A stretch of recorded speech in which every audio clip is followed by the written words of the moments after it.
Golden State Media Concepts bring you Book Review Podcast, a haven for bookworms of all ages and the widest genres, from mystery to memoirs, romance to comedy, fantasy to sci-fi. If you love to read, this is the podcast for you. It's the Golden State Media Concepts Book Review Podcast.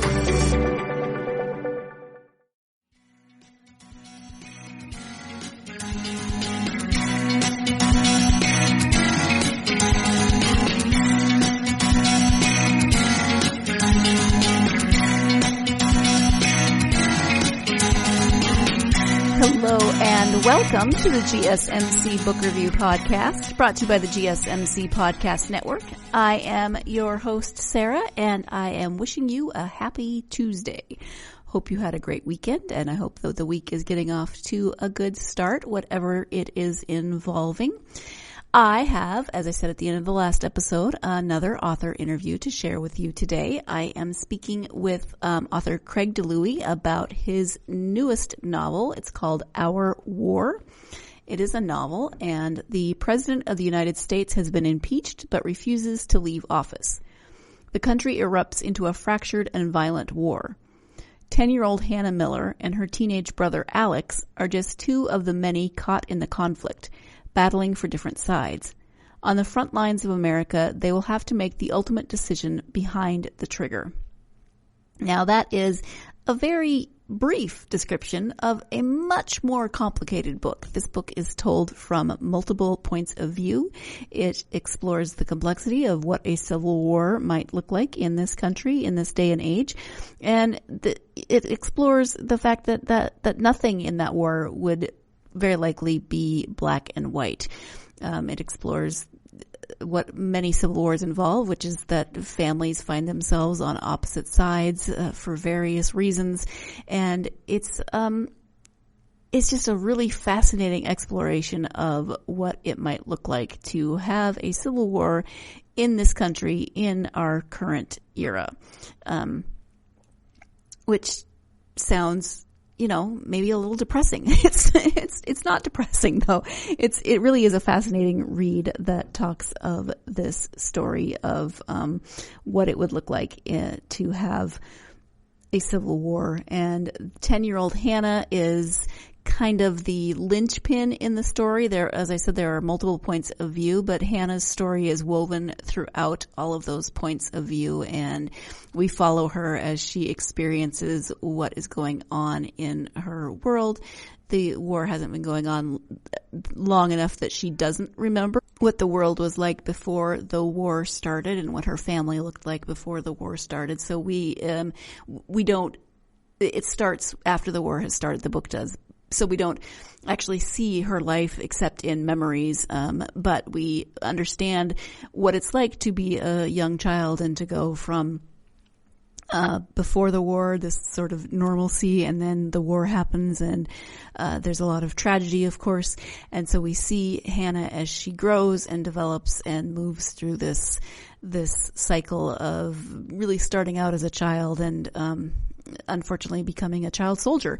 So I know I've said fascinating before, but I'm going to say it again. It really is a fascinating look at how all of this might play out. So I'm going to go ahead now and turn to the interview with Craig so he can talk more about the story and what inspired him to write the story, why he chose to write it in the different points of view, etc. So we will now speak with Craig DiLouie about his book, Our War. Hi, Craig. Welcome to the podcast. Hey, Sarah. Thanks for having me. I am very happy to have you. We are here to talk about your latest book. It's called Our War. Before we get to the book, though, if you can share a bit about yourself, that would be great. Sure. I would call myself a speculative fiction author, although I write even outside that large umbrella of genres. I've been at this game a long time. I started in the 90s. I was trying to work my way up through traditional publishing. And then technology changed, which democratized publishing in the noughties, which resulted in some great opportunities for me. I had a psychological thriller published back in 2001 with a small press, and That did well. Then a sci-fi book with same press that did well. And then I kind of hit it with zombies. Back when The Walking Dead was getting big, and there was a real sort of an emerging demand for that kind of fiction, apocalyptic fiction in general, but zombie fiction in particular. And I wrote a book that was at the right place at the right time, and it got terrific sales. And then that got me 2 contracts for 2 more zombie books, which I wrote, and they did extremely well, and with Permuted Press. And then from there, I got an agent, and based on my track record, I was able to then get into what we call Big Five, which is one of the Big Five publishers. The first book was Suffer the Children with Simon & Schuster, and then I was published twice with Orbit, which is a brand of Hachette. And then those were speculative fiction novels, including Our War. And now I have a new book coming out with them in November, which is a horror novel. So it's been a really long journey, and any success I've achieved is fills me with gratitude and humility. It's been really something to have come from where I started to where I am now, and I couldn't be happier. Yeah, absolutely. Thank you for that. So this book is called Our War. Can you give an overview of the story? Yeah, the novel is about a brother and sister forced to fight on opposite sides of the Second American Civil War. So the novel takes place in Indianapolis, which is under siege. And it follows 5 characters, the brother and sister, who are very young and end up fighting actually as child soldiers on opposite sides. And then there's a journalist who provides sort of a centrist point of view. She discovers there's child soldiers being used and wants to expose it. Another character is a UNICEF worker who is there from Canada to help the city's children. She discovers the use of child soldiers and wants to put a stop to it. And then she provides a point of view as somebody who's sort of outside the war entirely. And then the last point of view is Mitch, who's a sergeant in a militia, and he provides the point of view of one of the sides of the war, which is the right wing side of the war. And so these characters all interact around the children sort of provide the linchpin for these characters to interact, which culminates in their experiences and their character arcs being realized, although the war itself doesn't change much by the end because it's a very static kind of war. So the themes of this book are political tribalization. So that's really what the book is about. So I can tell you about the plot, and I would love to tell you about the characters because they're great. But really what this book is about is this big idea of political tribalization and what the costs of that are if Americans can't find a way to talk to each other and resolve their political differences. So it's a cautionary tale. It's a dystopian. It's also, very much a cautionary tale. Yeah, in fact, when I first picked up the book, I flipped it over and looked at the back, and it says the President of the United States has been impeached but refuses to leave office, and it's like, oh man, do I want to read this? Feels a little too much right now, but yeah. Then it moves on, so it doesn't feel like some of our current situations have felt lately. Right. You mentioned that the children in the book are kind of the linchpins, and Hannah really moves throughout the story in its entirety. Can you talk a bit about Hannah and her story and why that might resonate with readers? Yes, Hannah's very, very young, and she's orphaned by the war. She's separated from her brother, who ends up fighting for the right-wing side, and she ends up fighting for the left-wing side. So I wanted to have children or child soldiers as an angle on this story because I wanted to go off of the typical most of these second Civil War books are very strong wish fulfillment type of books. By everything's collapsing, the political sides are finally having it out. What's going to happen, and hopefully my side wins. This is not about that at all. This is really about the cost of even thinking that way, and wanting that to happen. Of course, wish fulfillment is harmless, but if it ever did happen, there would be an enormous cost, and I think we need to understand that. And so, I wanted to have the use of children for several reasons. One is by showing her gradually becoming radicalized and becoming a fighter in this militia. You see the real cost of war. American exceptionalism is a rare gift, but it's not a hard and fast rule of reality. The things that happen in other countries that are horrible can happen here, and they will happen here if society were, say, to break down. And so there are hundreds of thousands of child soldiers fighting all over the world. If there were a civil war here of the type I imagined, it's not outside the realm of possibility that we would see child soldiers filling the ranks. And so the other thing I wanted to do by having it told from Hannah's perspective was that my biggest problem writing this book, when you're an author, you look at your book and you're like, okay, what is my biggest problem right here that I have to solve when I'm going to tell this story? And for me, in this book, it was, how do I tell a political story about the costs of political extremism without being political, myself as the author, and injecting myself into the story?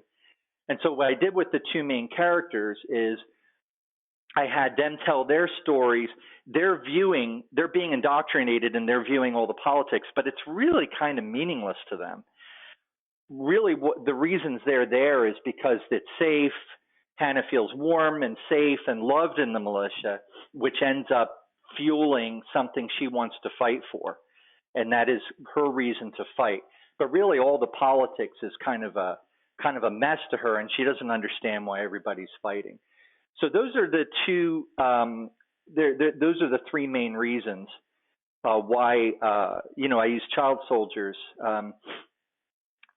and culminating in that in a civil war, everybody fights and nobody wins, and so then the next generation is the one has to bear the true cost of it, and so that's why I used child soldiers, and why I think Hannah's story is so powerful. Everything is taken away from her by the war.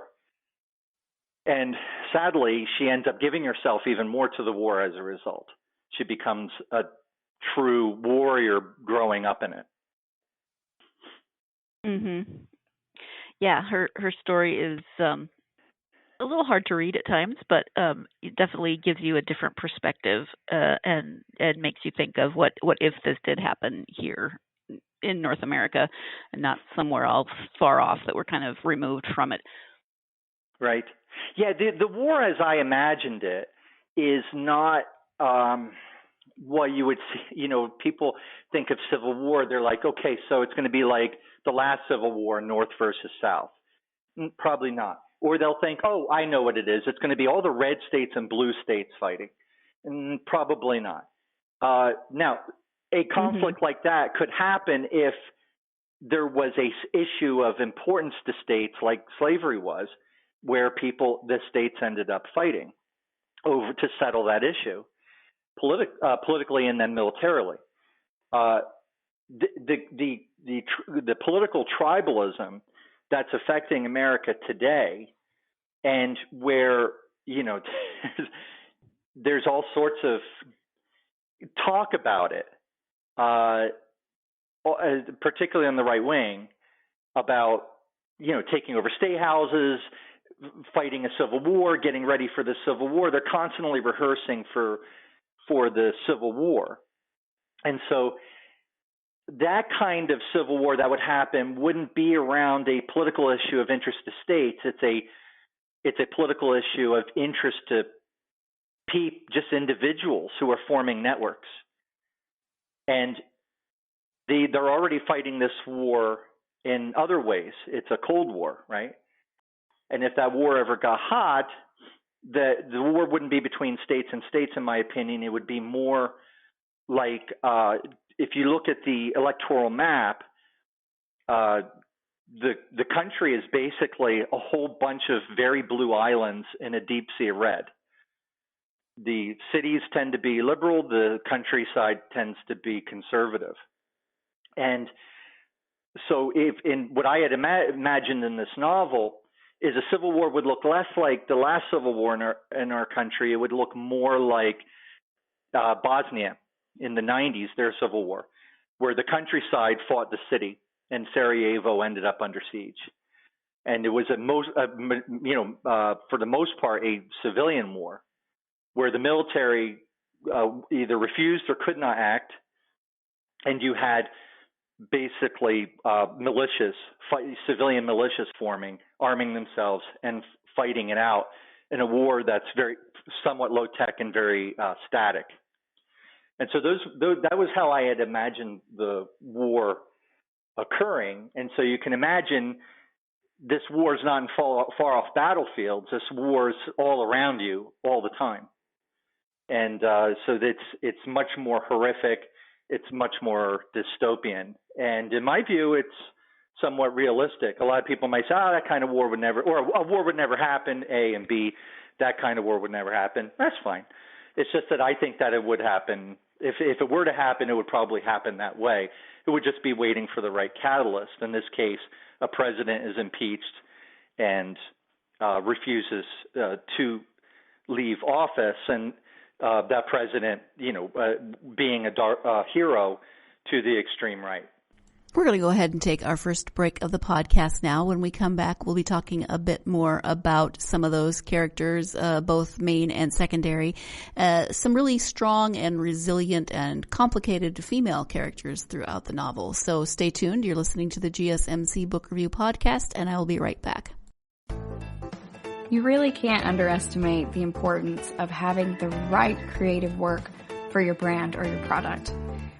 Whether it's a logo, a website, a book cover, or an ad campaign, you really need a quality design to make that big difference pop and deliver your overall engagement and success in a competitive market. That's where Design Crowd comes in. Design Crowd has over 750,000 designers from Sydney to San Francisco ready to help you with awesome creative ideas. They make crowdsourcing work for you. So if you need a logo or you're working on your creative branding, you can go to designcrowd.com and post a brief describing the design you need. And then within about 2 to 7 days, you'll receive up to over 100 different designs from designers around the world. Then you pick the best design and approve payment to the designer. So you're only paying for the design that you want. It takes a lot of the guesswork out of freelancing and out of crowdsourcing. And you don't have to be a huge company like Harvard Business School to use Design Crowd, although they have used it as well. You can start a project on Design Crowd for as little as $99. And if you go right now to designcrowd.com/health and wellness or enter the promo code health and wellness on their website, then our health and wellness listeners will receive up to $150 off of your design project. That's designcrowd.com/health and wellness or entering that promo code health and wellness. Are you tired of the same old news? Are you sick of the seemingly endless political spin and negativity? The GSMC America's Still Beautiful podcast is a weekly news podcast covering all the top positive and uplifting news stories. We cover stories that will inspire, uplift, and remind you of the good in the world. Tune into the Golden State Media Concepts America's Still Beautiful podcast to get all the great and positive news stories of today. Download the GSMC America's Still Beautiful podcast on iTunes, Stitcher, SoundCloud, Google Play, or anywhere you find podcasts. Just type GSMC in the search bar.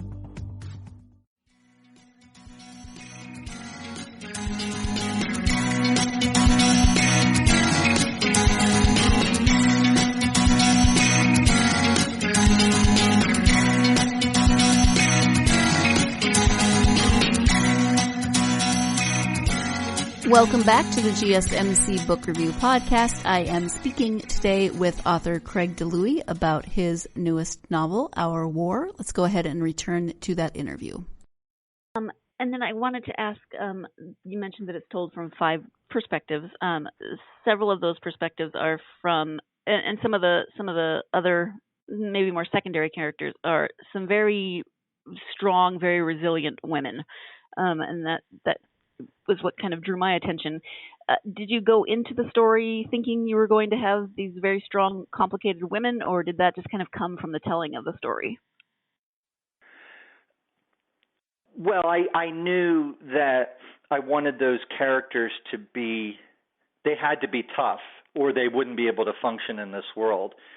Gabrielle is the UNICEF worker. When she comes in, she's terrified. She has no idea what she's getting herself into. And she's in the middle of a war zone now, trying to function, and actually trying to help kids in a city in a war where the UN is actually considered the enemy by one of the war sides because of their mythology, makes the UN, the enemy. And so she has to toughen up. And so her story, her character arc is one of finding strength to be able to do what she wants to do to help. But she has to be strong in order to do that. And so she does that. And then Aubrey is just a tough reporter. And this is a woman who a lot of her friends either joined one side or the other, or they got killed. She had this job, and she had a beat. Suddenly, there's a war right in her backyard, and the news has never been more important and popular. People are passing around these newspapers constantly in the city. They sell out instantly because people are just so hungry for news of what's going on. And she's she's a war reporter now, and very important. And so she ends up defining herself by the job because for her it's a survival trait. She idealizes what she's doing as an important function in a civil war, but a lot of it she's doing for herself, just trying to stay sane and stay alive by assigning meaning to what's happening to her. Otherwise, you have Hannah, who's a young girl. She's incredibly resilient because she goes through hell and back and ends up a fighter. And then there are the Free Women themselves, which is a militia that Hannah ends up part of. Alex, her brother, ends up in a right-wing militia called the Liberty Tree, and they consider themselves patriots, and they're fighting for constitutional reforms like a balanced budget amendment, English as the official language, things like that. No gun regulation and so on, gun control and so on. And then Hannah ends up in another militia called the Free Women, and their whole thing is, one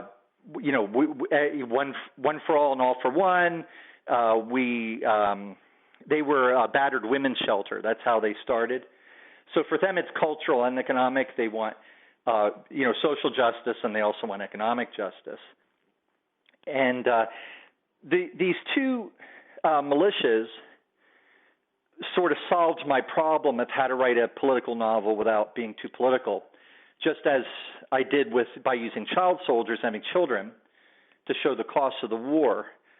I also had these militias be very different entities culturally, and that is how there's things like topics are brought up like gun control or political correctness or authoritarian, whatever, all these different kind of hot button issues that just go on and on. But the real crux of the difference, as I defined it in the book, is that the left, the Free Women Militia, as shown through them, their worldview is we're all in this together.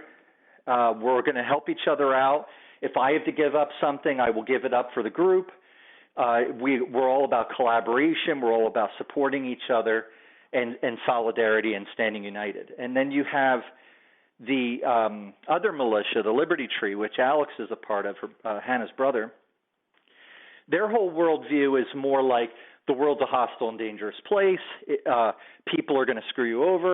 The government, you cannot trust any organization. They're out to get you, and so you have to be completely resilient and self-reliant, and in this dog-eat-dog world. And so you have these two totally different worldviews that sort of reflect the two mindsets, and these mindsets are clashing. And more importantly, these mindsets result in different stories of what America is. And you can see this online. You have something horrible happens, and you have completely different narratives as to interpretations of what a fact, what that event means. I see it this way. Oh, that other side sees it that way. And it's amazing how quickly people line up between these polar opposite perspectives on every single thing that happens. And that is very dangerous for a country like the United States, because really America is just it's a multi-ethnic empire like any other multi-ethnic empire in history. But what unites it and makes it a nation is its ideas, this story of the American dream and opportunity and liberty, and you can accomplish certain things. But if that story becomes fragmented and people don't believe that story anymore, and that story becomes increasingly fragmented, then there are really just totally different ideas about what America is and should be, and those are very dangerous fracture lines. So when something like, you get a President Trump, and President Trump is impeached, and say he was impeached, those are all symptoms and catalysts for something bad to happen. But those fault lines were already there, and they've been happening for more than 30 years in America, and that's where the real danger is. Mm-hmm. Yeah, it's definitely a book that makes you think. How much research did you do for the book? Oh, I did a ton. I'm a real research hound when I write my books. For example, I just finished a World War II series. I write these short, pulpy dime novels that I self-publish. And, so I learned everything about a tank and inside the tank and how the tank drives and how the tank shoots. And like every single thing about World War II, these tankers are involved in. And it's for me, I just love it because I get to, I'm required to learn, and it's stuff I'll actually remember instead of reading a book and forgetting what I read the next day. So it's really, that part of it's really fascinating. So I did a ton of research on our war because I wanted to say, well, is such a war plausible? And if it happened, what would it look like? And could it happen this way? And then I did all that research on it. And so a lot of my research had to deal with, these militias and how do they function, the use of child soldiers, what is that experience, what is the experience, or how do they use child soldiers, why do they use child soldiers? And then I did a lot of research on the Spanish Civil War. I did a lot of research on Sarajevo and what was it like to be in the city during the siege, which was absolutely horrific. But a lot of what you see politically inside the city, all the machinations of all these different militias with different agendas, is sort of based on the Spanish Civil War, and then the siege itself of Indianapolis is based a lot on Sarajevo. And otherwise, I just kind of drew from reality. One of the problems with this book is it came out last year, and I started writing it 1 or 2 years before that. So I was imagining, okay, we have a guy like Trump. What if he, who is beloved by his hardcore base, and a hardcore base that believes in overthrowing the government when it does something you don't like? And what if a constitutional crisis occurred? And I imagine, what if he was impeached and refused to leave office? Well, what happened? That would be instant constitutional crisis. You have a president who he's in charge of the military and has followers who are armed and willing to do things like storm state houses. At the time, they hadn't been doing that. They had taken over the Wildlife Oregon Refuge, and I used that as the model. So so what I drew from was this idea that the president is impeached. He refuses to leave. The right wing, his followers, stage a national armed protest, and they're so successful that it ends up snowballing into a revolution for them. And then once they get to the cities, they run into big police departments, and then citizens start arming themselves, and then the Civil War sort of just evolves and lurches and fits and starts.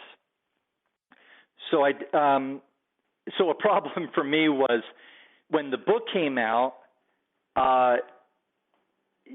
Trump was later impeached. He was not convicted and removed. And but now, in reviews, people are reading the book and they're like, "Oh, the author has the president's impeached. The president called for civil war. These right-wing militias called for civil war. They called it a soft coup by the deep state. They took over state houses and government buildings with rifles. Where does the author get these ideas?" And I'm like, this book came out before all this happened. But what can you do, right? So now it kind of looks like I ripped off headlines, and I'm like, oh, look at this guy exploiting everything going on. I'm like, okay, whatever, I give up. Right. I mean, it came out last year, and I think people don't realize that it takes a while to get a book published. First you have to write it, then it has to be edited, then all of those things take time. Yeah, totally. So that's okay. That's funny. It might seem like a fairly timely topic, but, books take a long time to write and get edited and published and all of that good stuff. So really, it was nothing that we're experiencing right now was going on during the writing of this book. So let's go ahead and take another break. When we come back, we'll be talking more with Craig about some of his other books and writings. So stay tuned. You're listening to the GSMC Book Review Podcast, and I will be right back. You really can't underestimate the importance of having the right creative work for your brand or your product.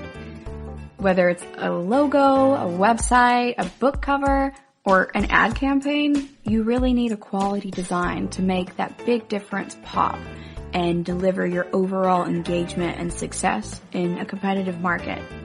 That's where Design Crowd comes in. Design Crowd has over 750,000 designers from Sydney to San Francisco, ready to help you with awesome creative ideas. They make crowdsourcing work for you.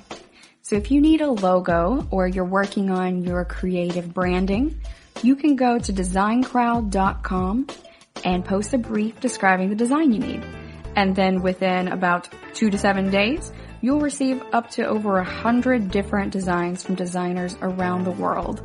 Then you pick the best design and approve payment to the designer. So you're only paying for the design that you want. It takes a lot of the guesswork out of freelancing and out of crowdsourcing. And you don't have to be a huge company like Harvard Business School to use Design Crowd, although they have used it as well. You can start a project on Design Crowd for as little as $99. And if you go right now to designcrowd.com/health and wellness or enter the promo code health and wellness on their website, then our health and wellness listeners will receive up to $150 off of your design project. That's designcrowd.com/health and wellness or entering that promo code health and wellness. Tired of searching the vast jungle of podcasts? Now listen close and hear this out. There's a podcast network that covers just about everything that you've been searching. Hey! The Golden State Media Concepts Podcast Network is here. Nothing less than a podcast bliss with endless hours of podcast coverage. From news, sports, music, fashion, cooking, entertainment, fantasy, football, and so much more. So stop lurking around and go straight out to the Golden State Media Concepts Podcast Network. Guaranteed to fill that podcast itch.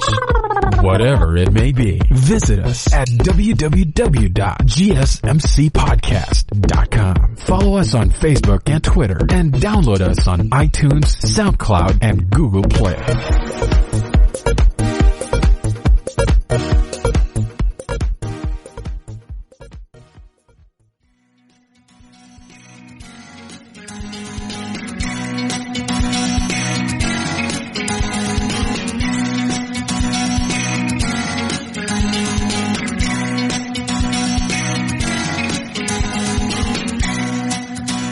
Welcome back to the GSMC Book Review Podcast and my interview with author Craig DiLouie about his book, Our War. At least that's what we were talking about before the break. But now we're going to turn our attention to some of his other books. So let's go ahead and return to that interview. Are there any of your other books that you would like to highlight? Would you like to talk a little bit about the one that's coming out or any of the ones that were previously published? Sure. I've got something for everybody. Suffer the Children is a twist on the vampire novel where a parasite kills the world's children. They come back and with a thirst for, they need blood to be able to reanimate. And so the parents face a choice. Do I let them go or do I find blood for them? And I can only take so much for myself, so it's got to come from somebody else. And so the question of the novel is how far would you go for someone you love to keep the children alive? The children have become essentially vampires, but the real monsters in the book are the parents. To keep the children alive, these parents all face that choice, exactly how far they'll go or what they'll do. So it's an apocalypse. The idea for that was, what would it look like to have an apocalypse out of love? And that this extreme love that, say, parents have for their kids, could that actually cause a collapse and destroy the world? And this was that story. So that was nominated for a Stoker Award, a Naughty Award. It did really well. That was published by Gallery from Simon & Schuster. And then I had a book called One of Us, which is a Southern Gothic monster story, misunderstood monster story, about a plague that results in mutations in people, but so it's sort of like X-Men, but nobody knows they have powers. Really knows they have powers yet. They're just monstrous, and so what do we do with these people? So they put them in orphanages. They keep them away. So it's a novel about prejudice told as a misunderstood monster novel, which is written as a Southern Gothic. And that was a lot of fun. So I read a lot of Cormac McCarthy to get the tone and a lot of the language right. Then Our War came out, and then my next book is also from Hachette. It's from their Red Hook imprint, and it's called The Children of Red Peak, and it's a novel about a Christian doomsday cult. And so in the present day, there are three people who survived as children, growing up in this religious group that ended up becoming a cult that did all these really bad things, and it culminated in a horrific last night. And so many years later, these people are dealing with the trauma of what they experienced and end up coming together to and reuniting to confront their past and the entity that may have appeared on the final night.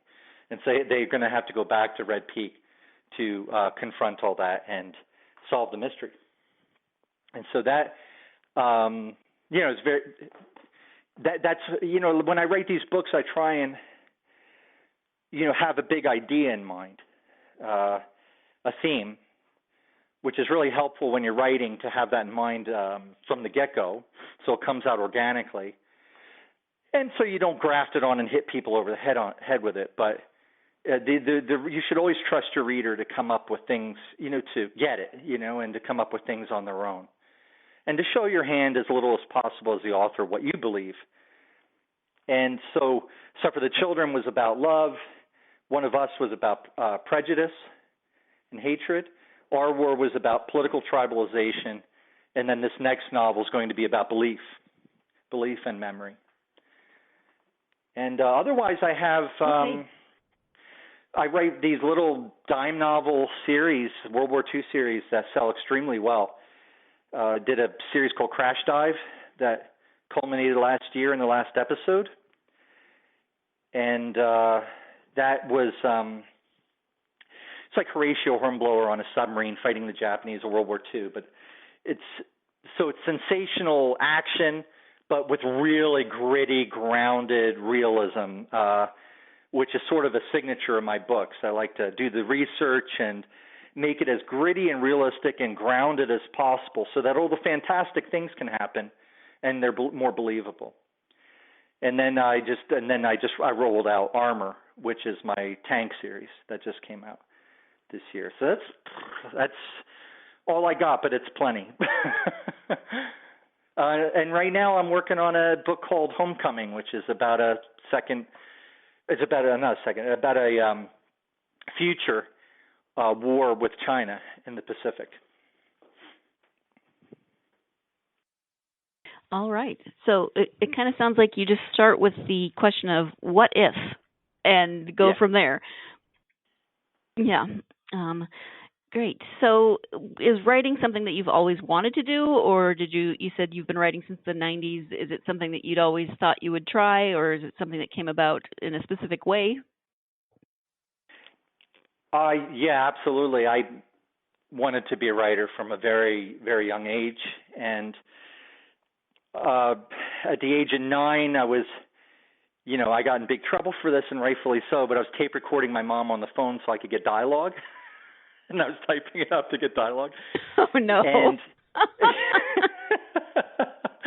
And then I was, I didn't care what she was saying because I didn't understand anyway, but I was 9. But I wanted to understand dialogue. And then I read a lot of Robert E. Howard in high school, and I wanted to be Robert E. Howard, so I wrote like Robert E. Howard for a while. And then after college, I did that thing. I did the thing where I wanted to write the great American novel, and if it sold, I would become a writer. If not, I would get a 9-to-5 job. And I ended up getting the 9-to-5 job. I wrote a novel, but it was Close but No Cigar, actually, on an agent. But I rewrote that thing so many times it became Sisyphean for me, and ended up getting the job that I ended up doing writing every day for a living. And that, one thing led to another. I was a magazine editor. I lived in New York for a period of time. Before that, I lived in New Jersey. I was in advertising. Then I was in publishing. I was a editor and publisher of a trade magazine. And then I went solo, ended up moving to Canada, where I live now. And I've been working at home ever since, and my time is split half between doing writing for the construction industry, which is what my day job, and then my other day job and night job is to write the fiction. All right, thank you. So then, out of your particular journey, do you have advice for other aspiring authors who might think they want to write the great American novel or just write a novel? Let's see. Yeah, I get asked. Okay, so this thing is a ladder, right, with lots of rungs. It's not that you've made it or not made it. You're somewhere on the ladder, and you have to keep climbing, right? And you're going to get more and more resistance. You might have less resistance, but you have to keep climbing. So I haven't made it. Other people have not made it. I'm here on the ladder. Someone else is somewhere. Somebody is somewhere else, and can boom suddenly be ahead of me or behind me or whatever. It's a very fickle profession, and it's an emotional roller coaster. but actually a very, very real one in terms of how career paths. And so people have asked me, okay, well, how did you get where you are? And I've seen authors field that question when they have had some taste for success, and they end up saying, okay, well, here's what you do. You do what I did, okay? And then boom, boom, boom, boom, boom. I think my journey, I don't think that's great. I think my journey is like, if I were to describe my journey, it would sound like somebody falling up the stairs. Like, how do you tell someone how to fall up the stairs?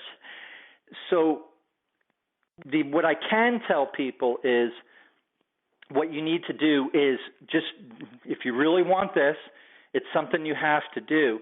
Don't give up, Just do it because you have to. Like, you don't really have a choice because you are a writer and it's what you do. And if you're that person, this becomes so much easier because you don't have to sweat all the making sure you do this and do that career-wise. You just keep writing, produce as much as you can, and get it out there as best as you can.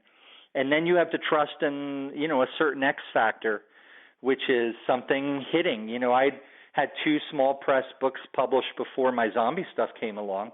They did okay for small press, but nothing exciting in anybody's world. And then I wrote a zombie book. It was one of the first books, along with Stephen Knight, he's another guy who did this, that was about the Army. What does the Army do during the zombie apocalypse? And so it's about this military unit in New York fighting these zombies. And that book did so well that it got me more zombie contracts and then got me where I am today. So but if I had given up, if I hadn't written that book, if I had just said, okay, well, I've written these 2 books and that's done, I'm done. They didn't do super well. They didn't go viral or anything. So I'm just going to stop, or I'm going to do something else for a while. By continually producing and getting things out, I was able to then, be at the right place at the right time with the right book. And that's what ended up resulting in me having some success, because one thing tends to lead to the next. Success breeds success and opportunity. So you just have to find that thing that's going to get you some success, and then you can parlay that into everything else. Whether it's you have a giant social media platform, whether it's you have great sales on a self-published book or some small press title, or you win some prestigious award, or somebody, you have a book that's out and it doesn't do super well, but it's picked up for a movie. Those are all things that can suddenly come and boom, you now have so much more opportunity. So you just have to keep fighting for that chance so that you can keep buying the lottery ticket. But which sounds, it could sound discouraging, but it's not that discouraging when you consider that you're doing something you love.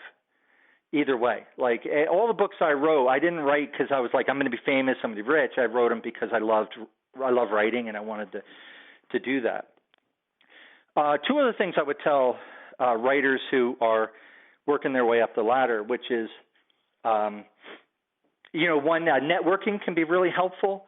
I was very shy in the 90s. I didn't want to go to any writing cons because I thought I hadn't earned my place there yet. And it turns out that that's just baloney. That the writing cons I've been to have been extremely welcoming to new authors, and it's there for the community of writing and to talk writing, and you form relationships, and those relationships can really be helpful. I got 2 agents through friends on Facebook, these other authors that I'm friends with, Peter Kleins and David Moody. I don't mind calling them out. They're really great people. They're good friends of mine, and they when I was shopping for an agent, they recommended I talk to theirs, and I ended up doing so, and I've been very happy with the results. And so networking is really good. And then the last thing, always hone your craft. Keep reading and writing. You keep reading because every time you read a book, you're learning something. And then keep honing your craft. Like keep taking workshops, read books on how-to on writing. Nietzsche said one sentence can change your whole world, and I subscribe to that. And so I'm always looking for that one takeaway, whether I go to a con or I'm having a conversation or I'm reading a book about writing, how-to book about writing. I'm looking for that one little thing that's going to be a big takeaway for me because, for example, I learned about that editing software had really come a long way, and I tried some out, like AutoCrit. Totally changed my game. I learned, somebody said at a con, always sell the nonfiction concept of your book. Don't just sit there and recite the plot. Sell the nonfiction concept. And I was like, mind blown. I was like, I'm going to start doing that. So I would internalize and incorporate all this advice I would get. Oh, somebody was like, I read John Truby's book, brilliant book on, how to develop character arcs and plots, and Larry Brooks' Story Engineering, also another mind blower, just the 4-act structure. I was like, I'm going to try that. Okay, I'm going to try that. Okay, I'm going to try that. And then whatever works, I slowly internalize it. And wow, what a difference it makes. Because just that one little thing, boom, can make a complete difference in the craft and how I approach a book, a story, and gives me so many more great tools for telling that story. This story needs this approach. This story needs that approach. This is more plot-driven. This is more character-driven. And it just makes me a better writer. Your goal should always be, you're not as good as the writer you'll be next year. Acknowledge that. But be a better writer than you were last year. And you do that through writing and learning. Okay, time for one last break in the podcast. When we come back, we'll be talking about what Craig likes to read when he takes the time to read instead of writing. So stay tuned. You're listening to the GSMC Book Review Podcast, and I'll be right back.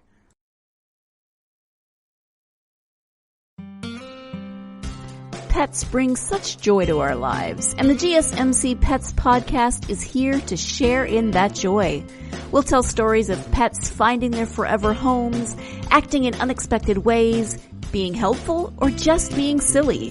Whether you love dogs, cats, llamas, reptiles, fish, or you've never met an animal you didn't like, the GSMC Pets Podcast is for you.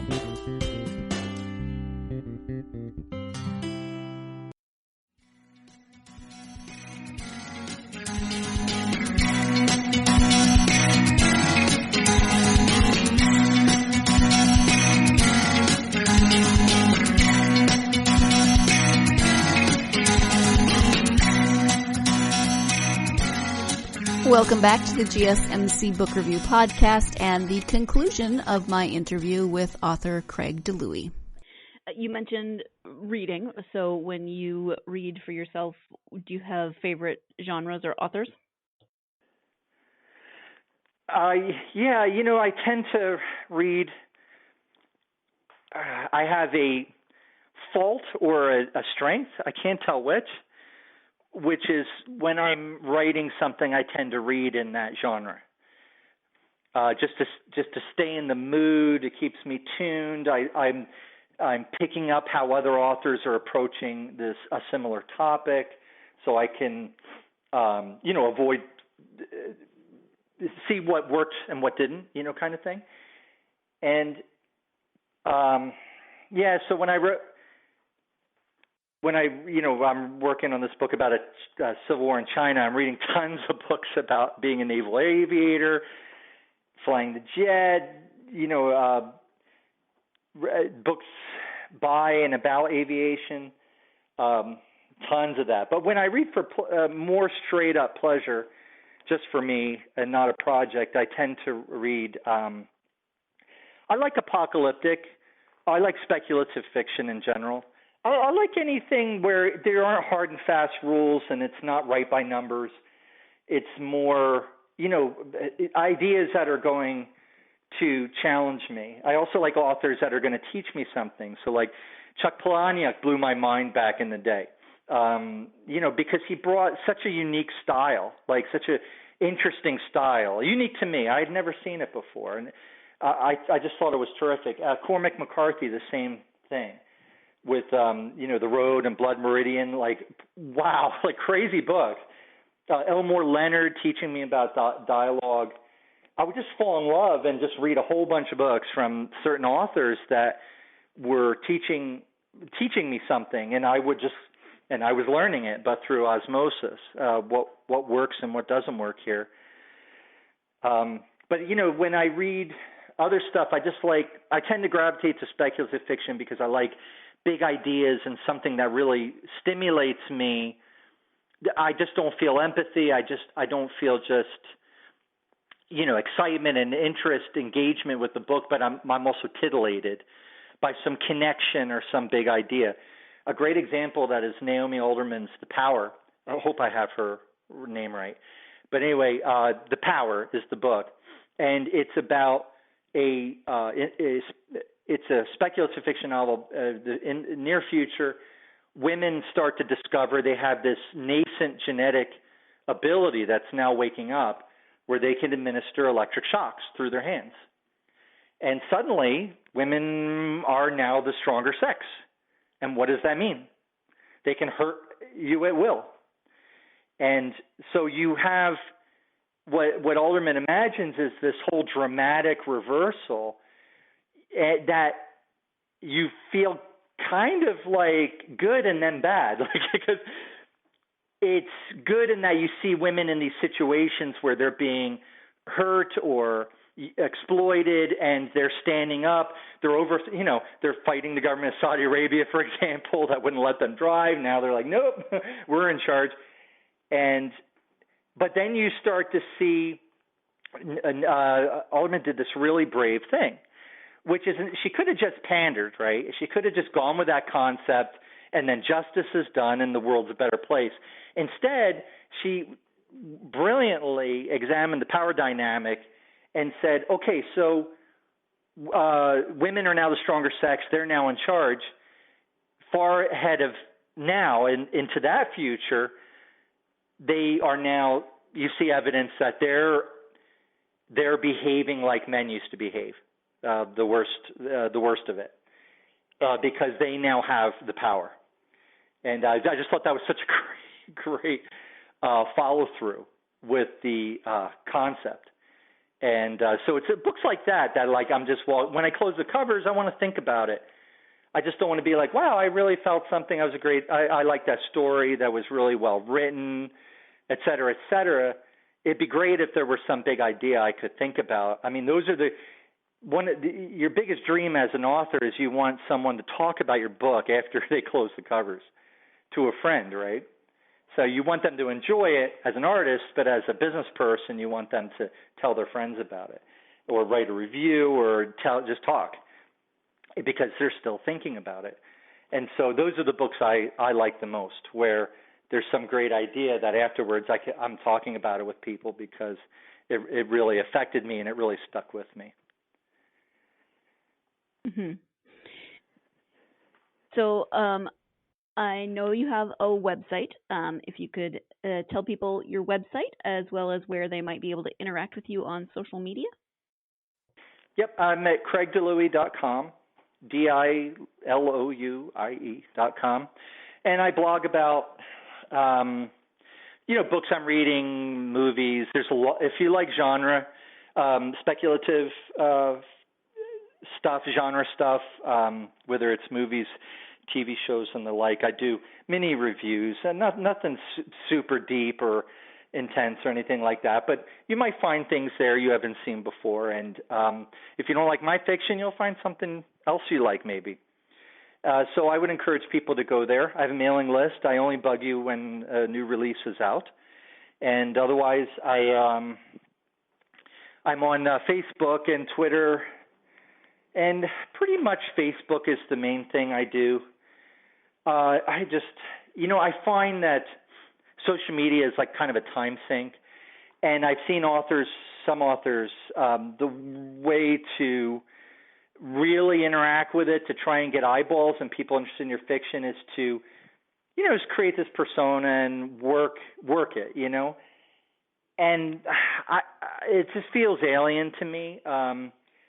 And so I just post my reviews, and I tell people about my books on social media now. I don't go all out on it. I'd rather be writing good books and let the books sell themselves, so to speak. If someone likes the book, they'll tell their friends about it. That's sort of how I'm approaching the whole marketing thing right now.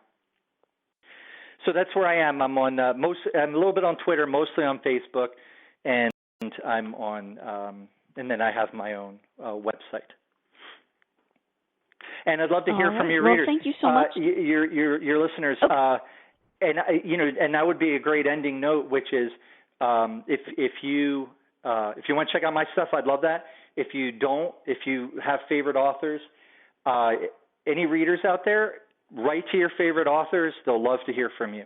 A lot of times we think, they're so busy, or they don't want to hear from me, and actually they do. It's sort of an author's gold, not just a review, which I would say anybody, if you like a book, please review it, because that's like you're basically taking gold bars and sticking them in the author's pocket because they're so valuable to an author, a good review. And so please review your favorite authors, and then if you want to take time to write to them, even a quick note, they'll love to hear from you. When you write, you're doing it for yourself, but when you get published, you're performing for others, and it's a relationship.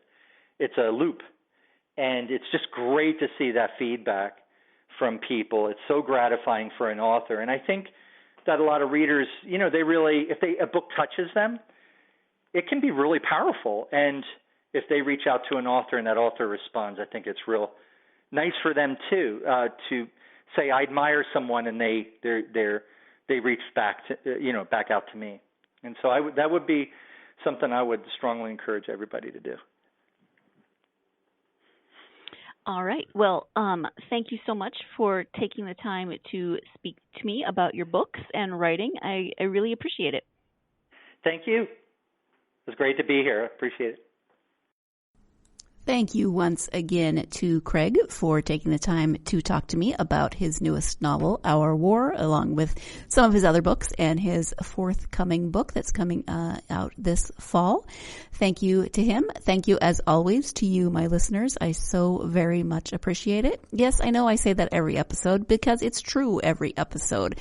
If without you, there would be no podcast. I mean, I could record it, but it's much more fun to have people actually listen to it.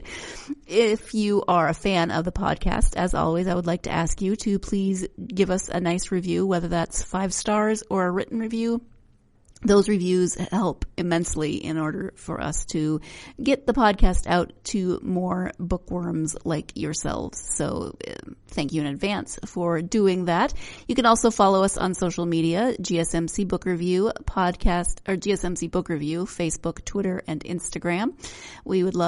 I would love to hear from you, hear what you think about the interviews, what books you're reading, what's going on in your reading world, etc. So hit me up on social media and give me some reactions. I would love to hear from you. Thank you, as always, for joining me. I hope you'll join me again on Friday when I will be speaking with author James Cooley about his memoir, Country Boy, City Boy. And I don't have the book in front of me, but the subtitle is something along the lines of A Journey That Ain't Over Yet. He writes with a lot of compassion and humor and warmth. So I hope that you will join me on Friday for that interview. Hope you're having a great week. I hope it is going well, whether your state's opening back up and you're going back out into the world. Please be safe. Whether your state's not opening back up and you're staying home, please be safe, regardless of what's going on in your state. Please be safe and be considerate of others and their safety. And I hope that whatever your week brings, it brings lots of time to get yourself lost in a good book. Thank you. You've been listening to the Golden State Media Concepts Book Review Podcast, part of the Golden State Media Concepts Podcast Network. You can find this show and others like it at www.gsmc.com. GSMCpodcast.com. Download our podcast on iTunes, Stitcher, SoundCloud, and Google Play. Just type in GSMC to find all the shows from the Golden State Media Concepts Podcast Network. From movies to music, from sports to entertainment, and even weird news. You can also follow us on Twitter and on Facebook. Thank you, and we hope you have enjoyed today's program.